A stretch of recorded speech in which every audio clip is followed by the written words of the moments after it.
नमस्कार। हमारे YouTube channel Shah sir sociology में आप सभी स्टूडेंट्स सुनने वालों का हार्दिक स्वागत अभिनंदन है। अभी मैंने बहुत जल्दी आप लोगों के बीच में एक वीडियो के साथ आया था जनसंख्या वृद्धि के कारण पर। आज मैं जनसंख्या वृद्धि के क्या परिणाम होते हैं इस विषय को लेकर आया हूँ कि हमारे देश में जनसंख्या बढ़ रही है निरंतर, इसके पीछे क्या प्रभाव पड़ता है। ये प्रायः परीक्षाओं में पूछ लिया जाता है। प्रश्न दो प्रकार के बनते हैं यहाँ।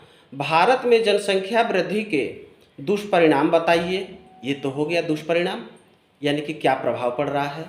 दूसरा पड़ जाता है, प्रश्न हमारा बनता है निर्धनता, यानी कि निरंतर बढ़ती जनसंख्या भारत के विकास में बाधक है। निरंतर बढ़ती जनसंख्या भारत के विकास में बाधक है या भारत में बढ़ रही जनसंख्या के दुष्परिणाम बताइए। ये दो सवाल आपके बीच में है और इन दोनों सवालों का उत्तर एक होगा। मैं इसका उत्तर बताऊं इससे पहले आप सबसे एक मुझे बार बार कहना पड़ता है कि आप लोग हमारी वीडियो को तो ठीक ठाक सुनते हैं, व्यू भी अच्छा खासा मिलता है, लेकिन आप लोग लाइक और सब्सक्राइब बहुत कम कर रहे हैं। तो लाइक और कमेंट करना ना भूलिए, इससे हमें थोड़ा हमारा उत्साह बढ़ता है। इसलिए आपसे मैं बार बार फिर कहना चाहूँगा कि जो लोग पहली बार हमारे यूट्यूब चैनल पर हैं वो लोग हमारे चैनल को सब्सक्राइब कर लें। जो आप लोग सुन रहे हैं तो इसमें लाइक करने में क्या जा रहा है, एक लाइक का बटन ही तो दबाना है। लाइक का बटन दबाइए, शेयर करके अपने मित्रों को भी सुनाइए, उनको भी फायदे पहुँचाइए।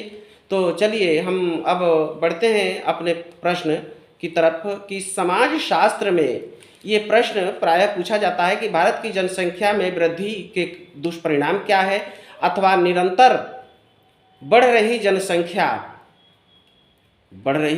जनसंख्या भारत के विकास में बाधक है। इस विषय पर टिप्पणी लिखिए या इस विषय पर अपना विचार व्यक्त करिए। तो विचार व्यक्त करना है तो आप इस प्रकार से करेंगे कि भारत में बढ़ रही जनसंख्या के दुष्परिणाम या भारत में निरंतर बढ़ रही जनसंख्या भारत के विकास में बाधक निम्न प्रकार से है। इतना आप लिख लेंगे। उसके बाद पॉइंट बाय पॉइंट में 7-8 पॉइंट हैं, मैं आपको बताता हूँ। नंबर 1 पर हम आते हैं। जनसंख्या वृद्धि से भारत में निर्धनता और बेरोजगारी बढ़ी है। क्यों बढ़ी है? क्योंकि जिस अनुपात में जनसंख्या बढ़ रही है उस अनुपात में आय में वृद्धि नहीं हो पा रही है। देखिए कैसे नहीं हो रही है। एक व्यक्ति 500 रुपये कमा रहा था, उसके परिवार में 4 सदस्य थे, पति पत्नी और उनके 2 बच्चे। 500 रुपये में 125 रुपये होगा, और उसी परिवार में आज 6 व्यक्ति हो गए। और जब 6 व्यक्ति हो गए और 6 व्यक्ति में भी कितना हो रहा है आपके पास कमाई? 500 रुपये ही हो रहा है। एक व्यक्ति पर कितना आया? मात्र 75 रुपये आया ना, आ गया 75 रुपये। अब आप खुद बताइए कि जब उस समय जब 4 सदस्य थे तो भी 500, आज 6 सदस्य हैं तो भी कितना 500। और सामान की उत्पादन में देखिए, जो हमारी दैनिक वस्तुएं हैं, जो दाल आप पहले 40, 50, 60 में खरीद लेते थे किलो, लेकिन वही दाल आज कितने रुपए हो गया है? 80, 90, 100 रुपये किलो। जो तेल आप खरीदते थे 100 रुपये, 90 रुपये, 80 रुपये, वो हो गए 200 रुपये। जो गेहूँ खरीदते थे आप 10 रुपये, 12 रुपये, वो 18 और 20 रुपये हो गए। लेकिन तो ये क्या हुआ? आय में कोई वृद्धि नहीं हुई, जनसंख्या में वृद्धि हो गई और महंगाई में भी वृद्धि हो गई। तो इस वजह से समस्या होनी है। ये तो पहला दुष्परिणाम हो गया। दूसरा हम दुष्परिणाम जानेंगे कि जनसंख्या वृद्धि के कारण भारत में बेरोजगारी बढ़ी है। अरे भाई, पहले जहाँ पर 50 करोड़ जनसंख्या थी और इतने ही लोग काम करते थे जितना आज काम कर रहे हैं, लेकिन आज 140 अरब जनसंख्या बढ़ गई है। कुछ उद्योगों का विकास हुआ है, लेकिन उस अनुपात में फिर भी नहीं हो पाया है। क्यों नहीं हो पाया है? अब इसलिए बल्कि कहिए कि पहले के तुलना में घट भी गया है। अनेक प्रकार की नई नई टेक्नोलॉजी आपके बीच आ रही है ना, जहां पर पहले 10 आदमी काम करते थे, उस काम को मात्र 1 से 2 व्यक्ति ही पूरा कर लेते हैं। तमाम प्राइवेट कंपनियों में आज सीईओ बोलते हैं अपने भाषणों में, कहते हैं कि जो काम 4 करते थे उसको 1 ही आदमी मिलकर करेंगे। इसलिए आप लोग अपने कार्य क्षमता को बढ़ाइए, कंपनियों में ये कहा जाता है।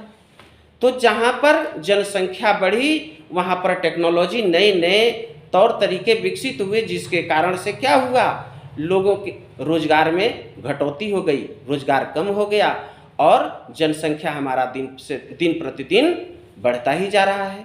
तो बताइए, जनसंख्या बढ़ने से बेरोजगारी बढ़ेगी या घटेगी?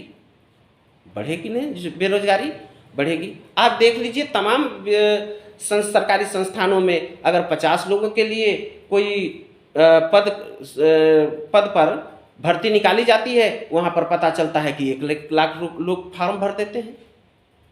10वीं पास 12वीं पास के लिए परीक्षा के कोई भर्ती निकलती है, उसमें एमए बीएड पीएचडी धारक भी पहुँच जाते हैं।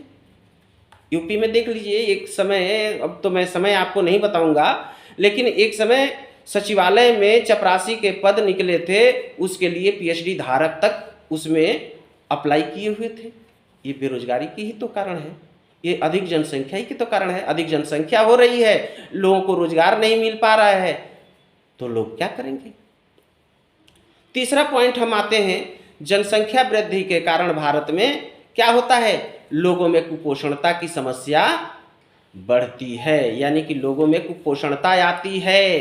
क्यों कुपोषणता आती है? जमीन आपके पास 10 बीघे थे, आप 10 व्यक्ति थे, आज आपके परिवार में 20 व्यक्ति हैं। अभी बताइए कि 10 बीघे से आपके 20 बीघे बढ़ने चाहिए थे जमीन या नहीं बढ़ने चाहिए? बढ़ने चाहिए, लेकिन आपकी जमीन नहीं बढ़ सकी। 10 बीघे जो जमीन में अनाज का उत्पादन हो रहा था, उससे 10 व्यक्ति पूरे साल खा लेते थे, लेकिन उसी अनुपात में अनाज जो पैदा हो रहा है तो 20 आदमी खा रहे हैं। आप कह सकते हैं कि हाइब्रिड अनाज आ गए हैं, हाइब्रिड की बहुत सारी चीज़ें उपलब्ध पैदा हो रही हैं, जिससे कि हमारा उत्पादन दूना हो गया है।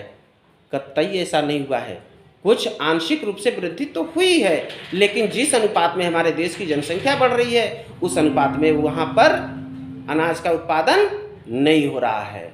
हम चौथे पॉइंट पर आते हैं कि गंदी बस्तियों का विकास भी जनसंख्या वृद्धि का ही परिणाम है। देखिए, जनसंख्या वृद्धि का परिणाम क्या है? जिस शहर में पहले 10,000 व्यक्ति या 20,000 व्यक्ति रहते थे, उसी शहर में उन्हीं 10 या 20,000 से 1 लाख लोग बन गए हैं, और 1 लाख ये तो बढ़ गए। जो गांवों में लोग निवास करते थे, वो रोजगार की तलाश में 1-2 लाख वो भी आके बस गए। अब जिस शहर में 1 लाख रहते थे, हो गए थे, वहाँ पर 2 से 2.5 लाख व्यक्ति आकर रहने लगे। बताइए, जिस घर में आपको जिस जगह पर 10 से 20,000 रहने की व्यवस्था थी, उस व्यवस्था में अगर 1 से 1.5 लाख लोग आ जाएं, रहने लगे, तो बताइए वहाँ की व्यवस्था कैसी होगी? वहाँ बस्ती कैसा होगा? वहाँ का स्थान गंदा होगा या साफ सुथरा होगा? निश्चित रूप से गंदा होगा ना।